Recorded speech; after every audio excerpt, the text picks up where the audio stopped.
Sa vidéo. Bonjour Camille Genet, donc, qui est chargée de recherche au CNRS, au sein du laboratoire Cognition Langue, Langage et Ergonomie à l'Université de Toulouse Jean Jaurès. J'espère ne pas avoir fait d'erreur parce que je vois un sourire. C'était le cas jusqu'au 31 décembre. Je viens de bouger à l'INSEA à Bordeaux. Autant pour moi. Et donc, il n'y a pas de problème. Pour l'ajustement. Et je vois aussi Vincent qui rigole puisqu'il m'avait envoyé les précisions, je pense, dans un message et j'ai pourtant ouvert la version à jour. Donc, je vous prie de m'excuser. En tout cas, bienvenue pour cette deuxième intervention de l'après-midi. Donc, Camille, cette fois-ci, j'espère ne pas me tromper, s'intéresse aux problématiques de neurofeedback dans le cadre des interfaces cerveau-machine, dont on a un petit peu parlé là, dans la partie sur le cibathlon, puisqu'il y a, il me semble, une épreuve autour de l'interface cerveau-machine également dans cette compétition. Donc, Camille, je vous laisse la parole pour votre intervention, puis on aura l'occasion d'échanger par la suite. Merci beaucoup. Merci. En effet, ouais, je voulais revenir juste une toute petite minute sur ce que disait Thierry dans son intervention. Les questions éthiques au sein de la communauté interface serveur-ordinateur neurofeedback, on s'y intéresse beaucoup. Il y a eu des recommandations de la part de l'OCDE sur les neurotechnologies et l'association sur les interfaces serveur-ordinateur françaises qui s'appelle Cortico travaille en ce moment avec la task force qui a été mise en place au niveau national sur ces questions éthiques de régulation justement autour de l'usage des nouvelles technologies pour l'assistance et pour l'augmentation. Donc voilà, et il y a notamment Éric Fourneret à Grenoble qui travaille sur ces problématiques et donc je suis sûre qu'il y a des échanges à avoir avec vous Thierry sur ces choses-là.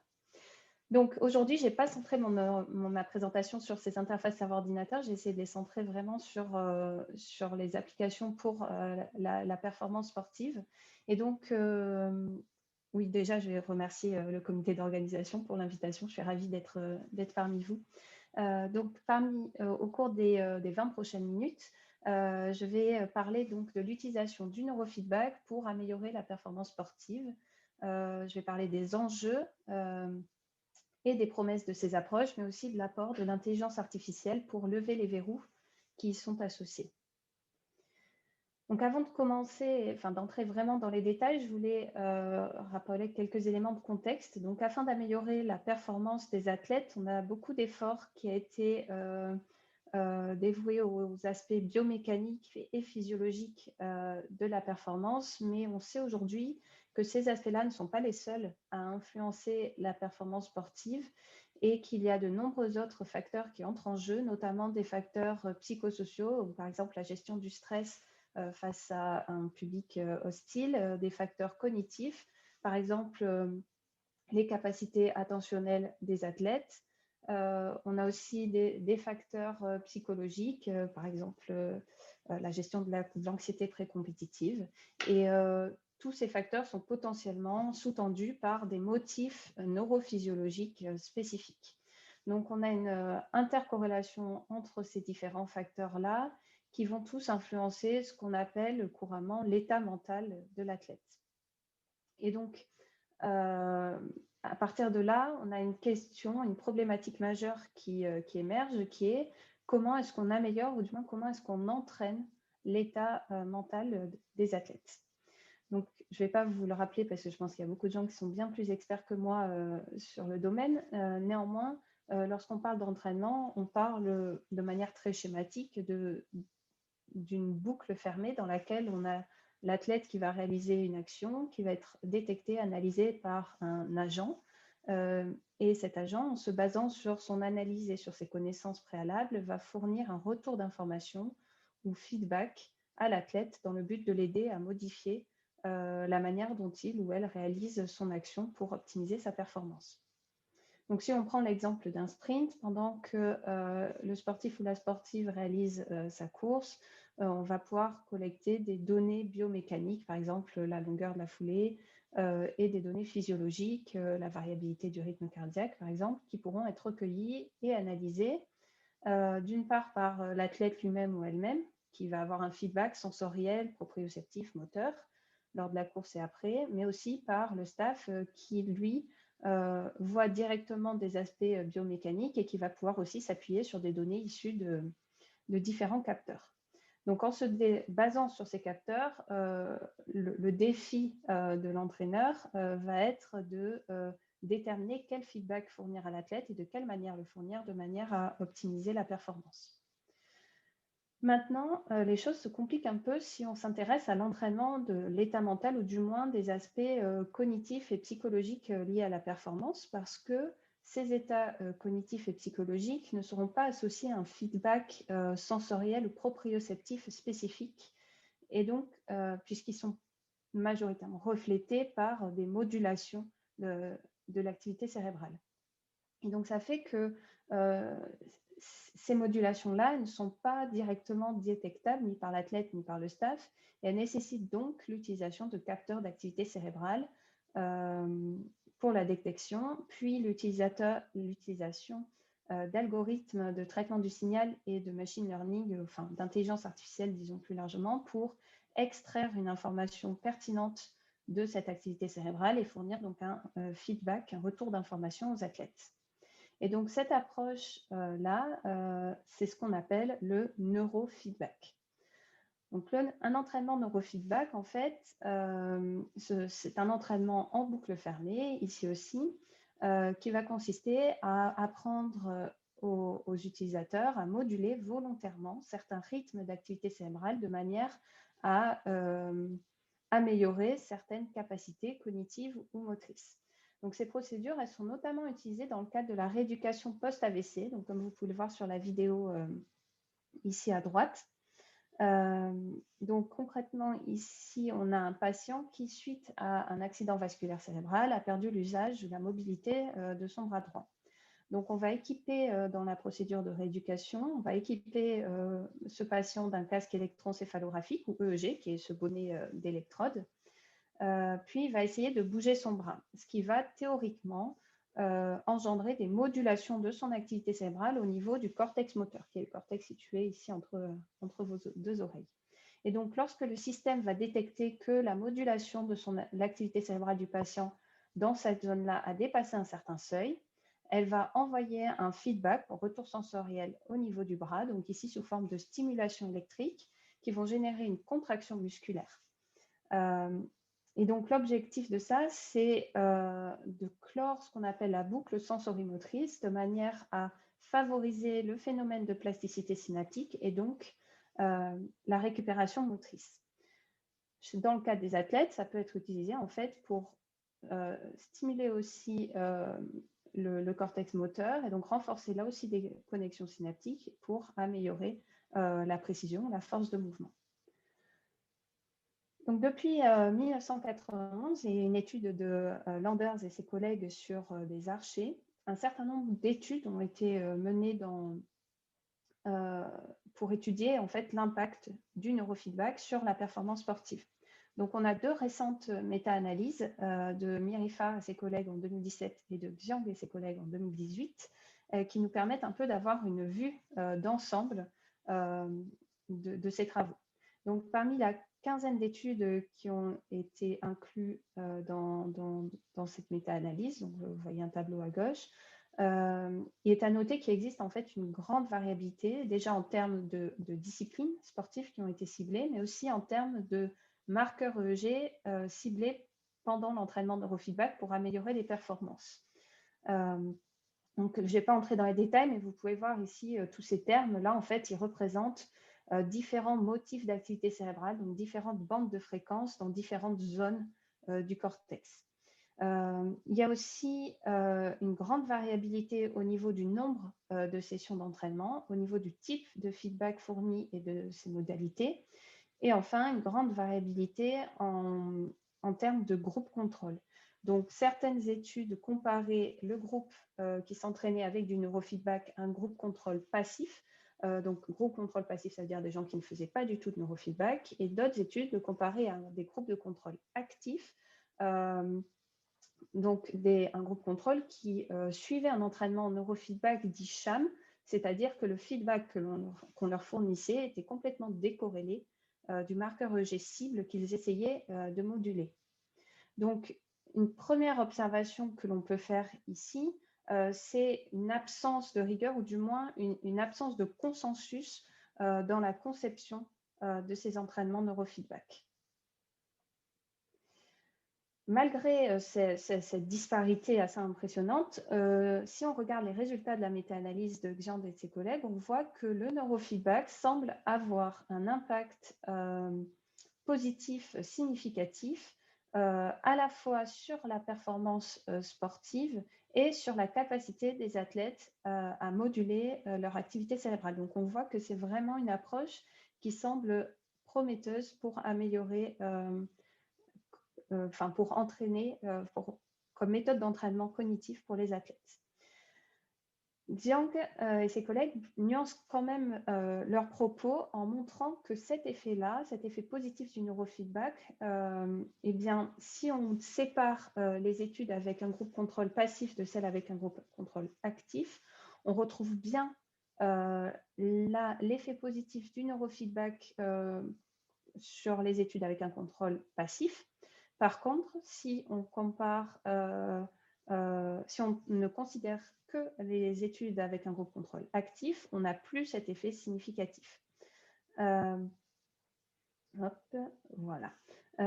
Et ça pourrait être dû au moins en partie à l'effet dit non spécifique du neurofeedback. Donc, en d'autres termes, le neurofeedback pourrait avoir un effet sur la performance de par sa nature d'entraînement cognitif qui permet, disons, une focalisation attentionnelle et ce, indépendamment du marqueur EEG ciblé.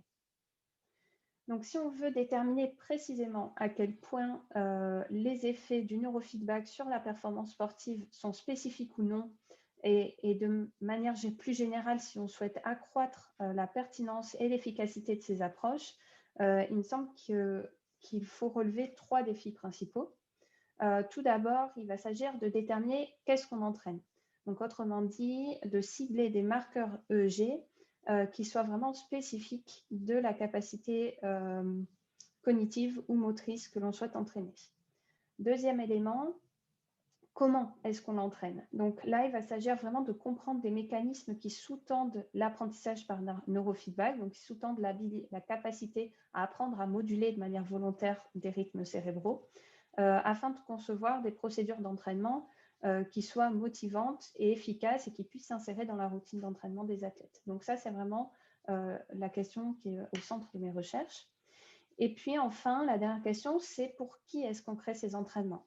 Donc, chaque population a des besoins, des attentes spécifiques. Et donc, si on souhaite vraiment démocratiser ces approches neurofeedback, il me semble qu'il est nécessaire de les concevoir en lien étroit avec des utilisateurs finaux, donc ici avec les athlètes et leur staff.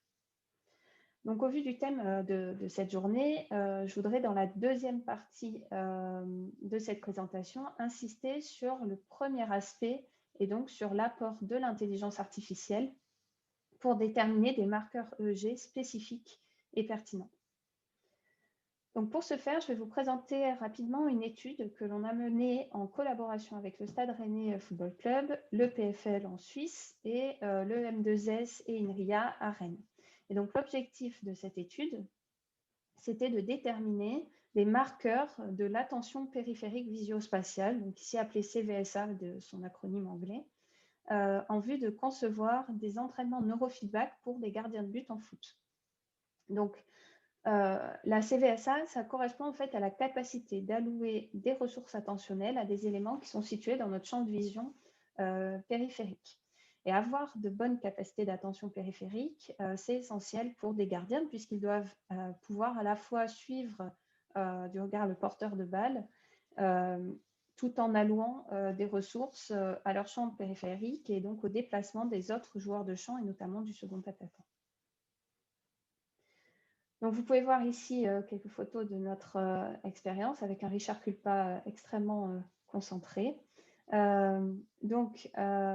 L'idée, c'était que pour pouvoir concevoir des entraînements neurofeedback qui soient réellement efficaces, la première étape consistait à identifier, comme je vous le disais juste avant, des marqueurs EEG de l'attention périphérique qui soient d'une part spécifiques à cette capacité, deuxièmement, qui soit mesurable en temps réel, de manière à ce qu'on puisse fournir un feedback pertinent aux athlètes pendant le neurofeedback.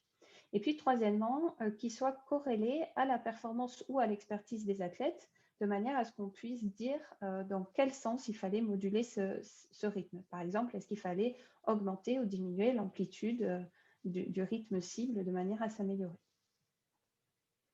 Donc, pour identifier ces marqueurs-là, on a mené une étude donc, auprès de 17 gardiens et gardiennes de tout niveau, donc du niveau district jusqu'à la Ligue 1. Et donc, chaque athlète a pris part à 2 sessions structurées de manière identique. Donc, on avait un MOT, un test de MOT, donc Multiple Object Tracking, qui était réalisé en pré-test et post-test. Et entre les deux, j'ai perdu ma souris. Voilà. Entre les deux, on avait donc des tâches d'attention périphérique. Donc, le test de MOT, il a été choisi parce que c'est un test qui est validé et que les athlètes pros du Stade Rennais utilisaient dans leur entraînement quotidien et donc qui reflèterait leur capacité d'attention périphérique. Donc, le principe du MOT, c'est le suivant. Vous avez plusieurs balles qui sont affichées. Parmi ces balles-là, il y en a 2 qui sont rouges, qui sont les balles que l'athlète va devoir suivre. Donc, le participant doit les repérer tout en fixant un point au centre de l'écran. Et ensuite, ces balles deviennent toutes vertes et se mettent à bouger. Et donc, le participant doit être capable de les suivre. Et à la fin de l'essai, on va lui demander quelles étaient les balles qui étaient rouges au départ. Et on va lui donner un feedback sur sa réponse. Donc, pour ce qui est de la tâche d'attention périphérique maintenant, elle consistait à fixer un point au centre de l'écran aussi. Et ensuite, on avait une instruction qui était affichée sous forme d'un losange bleu, d'un losange dont un quart était bleu. Donc, si le quart en haut à gauche, comme sur le GIF ici, était bleu, ça voulait dire que le participant devait concentrer son attention sur la cible en haut à gauche, tout en gardant son regard fixé au centre de l'écran. Quelques secondes après, on avait un signe, donc soit un plus, soit un multiplié qui s'affichait dans cette cible et qui était suivi d'un masque, qui était en fait la combinaison des deux pour éviter la rétention rétinienne. Et donc, les participants devaient ensuite indiquer sur un pad le symbole qu'ils avaient perçu.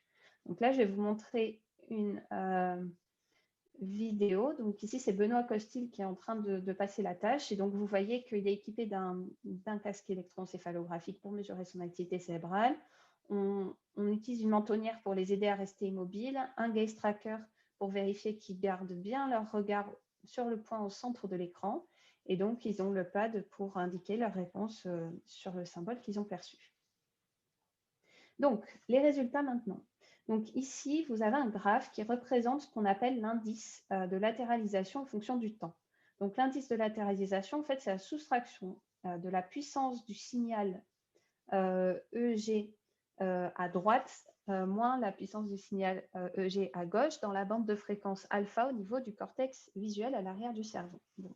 Peu importe, ce qui est important, c'est qu'on voit que cet index de latéralisation, il est positif quand la cible est à droite et négatif quand la cible est à gauche. Donc ça veut dire que quand la cible est à droite, on a une plus forte activité à droite et lorsque la cible est à gauche, on a une plus forte activité à gauche au niveau du cortex visuel à l'arrière du cerveau.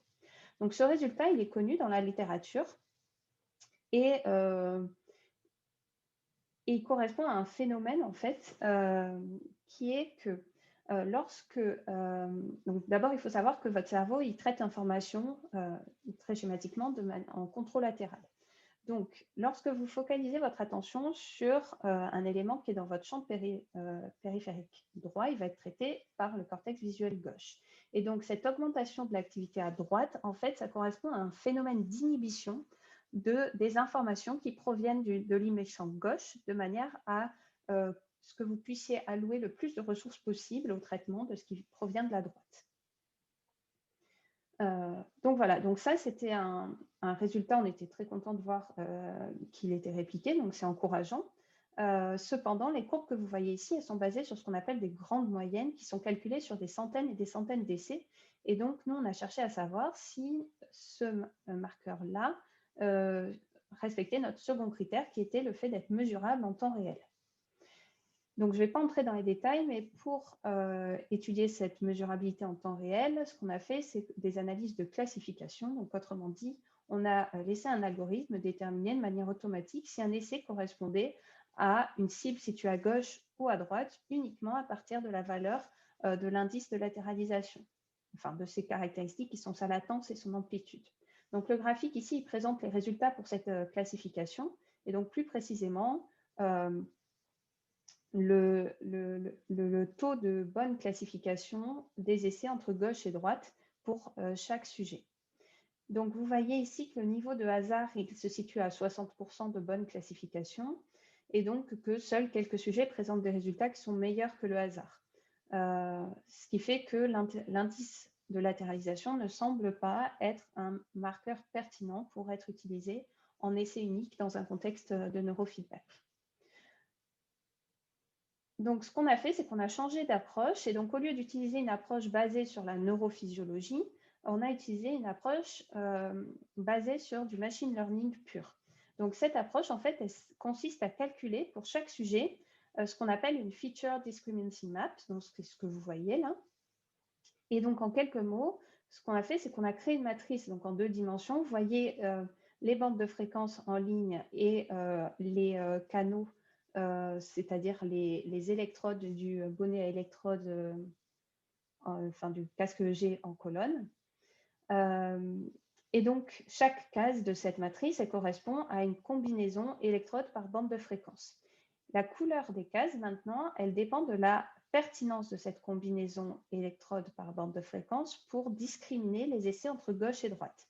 Donc, si le signal mesuré chez un sujet N pour une certaine combinaison électrode par fréquence est le même entre droite et gauche, alors cette combinaison ne permettra pas de discriminer les deux classes et donc le score sera faible et la couleur dans les bleus foncés. Si au contraire on a un signal qui est très différent entre les deux classes, le score va être élevé et donc la couleur plutôt dans les jaunes. Donc une fois qu'on a calculé cette matrice pour chaque sujet, on a sélectionné automatiquement les 2 combinaisons, donc features, les plus pertinentes pour chaque individu. Donc vous voyez, ce sont les 2 combinaisons où on a des points noirs. Les 2 cases où on a des points noirs. Et donc, on a utilisé ces features-là pour notre classification. Donc, vous voyez les résultats, on les a ajoutés ici en bleu. Et donc, globalement, si on utilise ces features-là à la place de l'indice de latéralisation, on voit que les résultats en bleu sont globalement meilleurs. On dépasse ici en moyenne le niveau de chance, donc c'est pas mal, mais ce n'est pas encore totalement satisfaisant, et puisque vous voyez que les performances restent quand même assez modestes.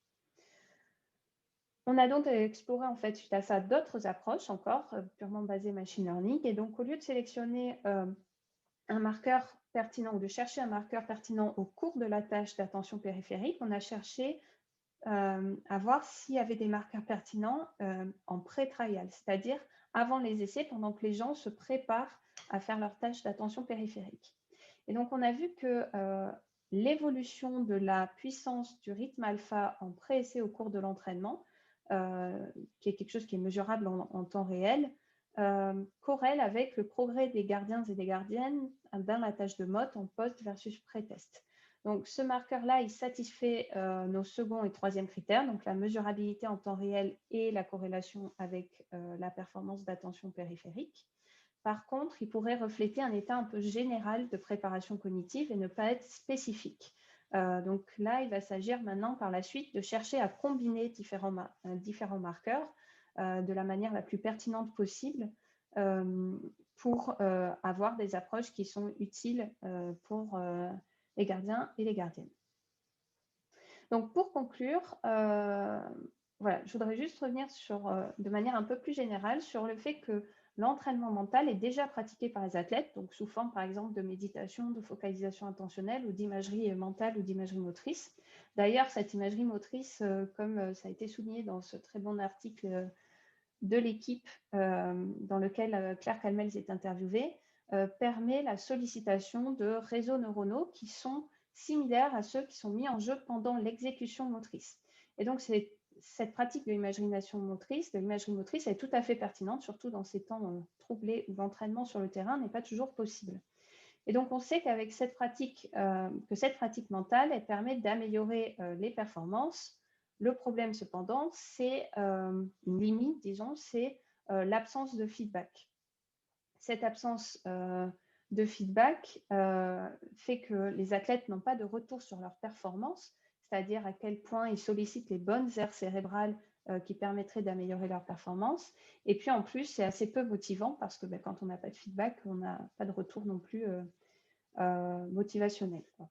Et donc, dans ce contexte-là, l'EEG permet à la fois de mesurer l'activité cérébrale et le neurofeedback, donc de permettre un retour sur la performance, donc quelles aires corticales sont sollicitées et donc à quel point c'est efficace sur le plan neurophysiologique. Et puis en plus, l'EEG permet aussi potentiellement de mesurer, d'inférer certains états mentaux et donc d'imaginer une adaptation de l'entraînement mental en fonction de l'état de motivation, d'attention, etc., de l'athlète. Et donc, ces éléments-là, notre hypothèse est qu'ils permettront vraiment d'améliorer l'efficacité de la pratique mentale chez les athlètes. Donc, c'est une approche qui me semble vraiment extrêmement prometteuse, à condition, encore une fois, d'être développée avec une approche interdisciplinaire qui mélange sciences du sport, IA, neurosciences, psychologie, interaction humain-machine, etc. Et aussi avec une approche participative en collaboration avec les athlètes et leur staff. Voilà, je vais m'arrêter là et je vous remercie de votre écoute. Merci Camille pour cette présentation. Est-ce qu'il y aurait des questions? Je prends le relais de Gaël parce qu'il n'a pas été capable de savoir que tu avais changé d'université. Moi, j'en ai une éventuellement qui est très, on va dire, un petit peu précise, parce que ça m'intéresse d'autant plus que ça me ramène malheureusement, ça me ramène à très très longtemps en arrière, parce que j'ai fait ma thèse sur ces questions-là il y a bien longtemps maintenant. Là, vous avez étudié les problèmes d'orientation d'attention dans l'espace droite-gauche. Et la question que je me posais, est-ce que vous avez commencé à réfléchir ou à travailler sur ce qui pouvait se passer en vertical? Parce que, par exemple, nous, on avait travaillé aussi sur le volley, où typiquement les choses se passent plutôt de haut en bas ou de bas en haut, évidemment.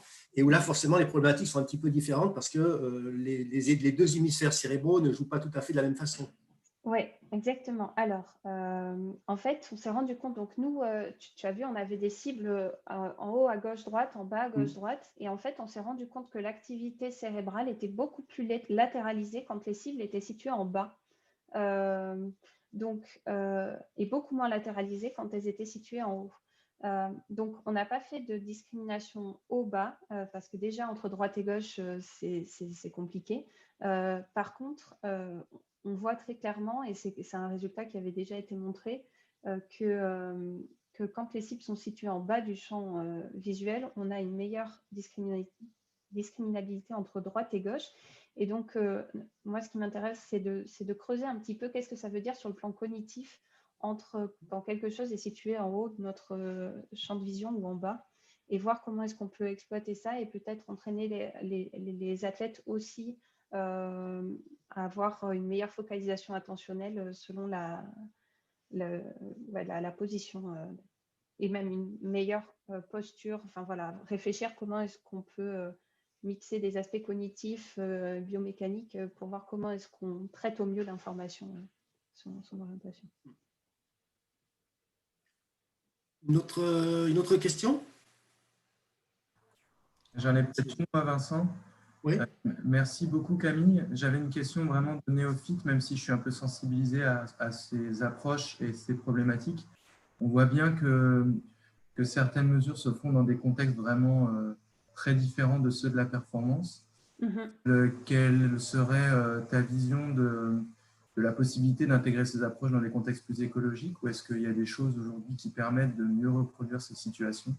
Voilà, c'est vraiment une question basique, mais ça m'intéresse beaucoup parce que on sait que Benoît Costil est très intéressé par ces approches, mais il y a des athlètes ou des coachs qui sont un peu moins sensibles du fait qu'on sort du contexte. Et donc, c'est une question importante pour l'acceptabilité notamment. Oui, tout à fait, tout à fait. Alors, il y a deux choses. En fait, quand on regarde l'activité cérébrale, on peut la regarder pendant l'exécution motrice, pendant une tâche. Et là, on se confronte à des problèmes techniques importants puisque l'EEG est extrêmement sensible aux artefacts musculaires Et donc, dès qu'il y a des mouvements trop importants, malgré des progrès très importants dans les capteurs actuels, avec des capteurs où on a l'amplificateur maintenant qui est dans un sac à dos ou à l'arrière de la tête et des électrodes qui sont des systèmes qui sont équipés d'algorithmes de réduction d'artefacts et donc qui permettent de faire des mesures en mouvement. Malgré ça, ça reste quand même extrêmement compliqué. Et donc, moi, mon approche, elle est plus sur l'entraînement cognitif hors action, c'est-à-dire que je m'intéresse beaucoup à l'imagerie motrice et on commence à collaborer avec Aymeric Guillot, que vous connaissez sûrement, qui est un expert de l'imagerie mentale, l'imagerie motrice.